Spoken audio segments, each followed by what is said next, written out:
Aves inmóviles, de Julio Paredes. Ojos de vidrio.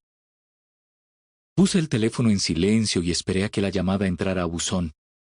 Aunque no lo había grabado en la lista de nuevos contactos, reconocí el número de Gustavo. En la breve conversación que sostuvimos antes de almuerzo, quedamos en que vendría a recogerme a las 7 de la mañana.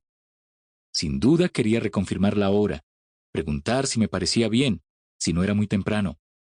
Nos habíamos cruzado en una única oportunidad, 3 semanas atrás, cuando vino a la casa para llevarme por primera vez a la finca, y sabía que se trataba de un tipo ansioso, con una disponibilidad un tanto excesiva, con ganas de adelantarse al ritmo natural de las cosas.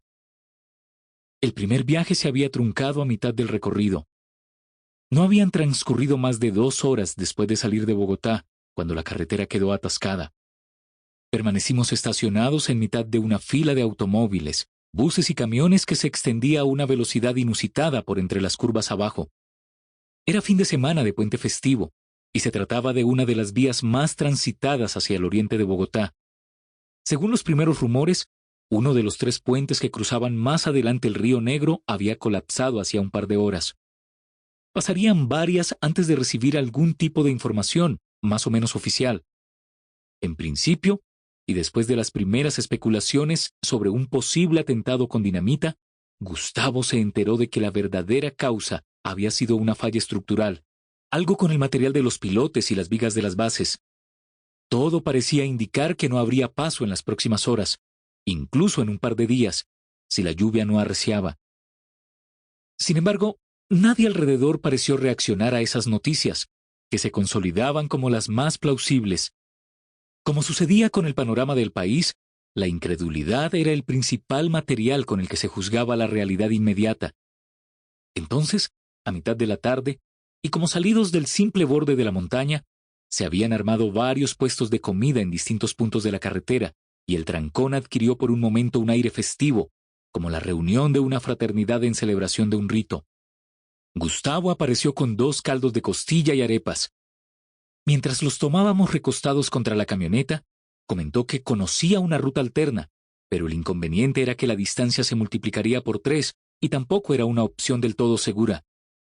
Más que una carretera se trataba de una verdadera trocha, y aunque la guerra ya se había desplazado de la región, no dejaba de haber alguno que otro inconveniente inesperado. Gustavo no aclaró a qué se refería, pero nos encontrábamos en una de las zonas históricamente más calientes de la cordillera, y supuse que tendría que ver con algún tipo de actividad armada de grupos aún sueltos, principalmente paramilitares y bandas criminales. Le había propuesto que lo más conveniente sería regresar a Bogotá y programar de nuevo la visita. Podríamos viajar el siguiente fin de semana, por ejemplo. O incluso algún día entre semana. Yo no tenía un horario de trabajo fijo y podría acomodarme sin problema. No le gustó la idea, y contestó que la orden había sido llegar a la finca ese viernes. Sabía que su jefe, el dueño del caballo, no quería aplazar la visita. Comenté que mi amigo Rubén, el veterinario encargado del caballo, me había asegurado que el animal aún podría sobrevivir un par de meses más con el tratamiento que se le estaba aplicando. Cuando le insinué que lo llamara y le explicara la situación, Gustavo miró hacia el cielo y agradeció que la noche estuviera despejada y con estrellas. Para ese momento, varios de los autos en la fila habían echado marcha atrás y daban la vuelta para regresar. En efecto, cuando Gustavo tomó el desvío que supuestamente nos llevaría a una salida más adelante del río, donde terminaba la montaña, lo primero que creí ver, iluminada por los faros delanteros de la camioneta, fue la muralla de una vegetación infranqueable. El camino, además, resultó una sucesión de baches y troncos medianos atravesados de lado a lado, como lanzados para una de esas pruebas televisivas de sobrevivencias falseadas. Como no parecía haber nadie ni adelante ni atrás, supuse que era un sendero que solo él conocía. Nos mantuvimos en silencio desde el instante mismo que entramos a la trocha, y Gustavo parecía tranquilo, atento a los obstáculos adelante.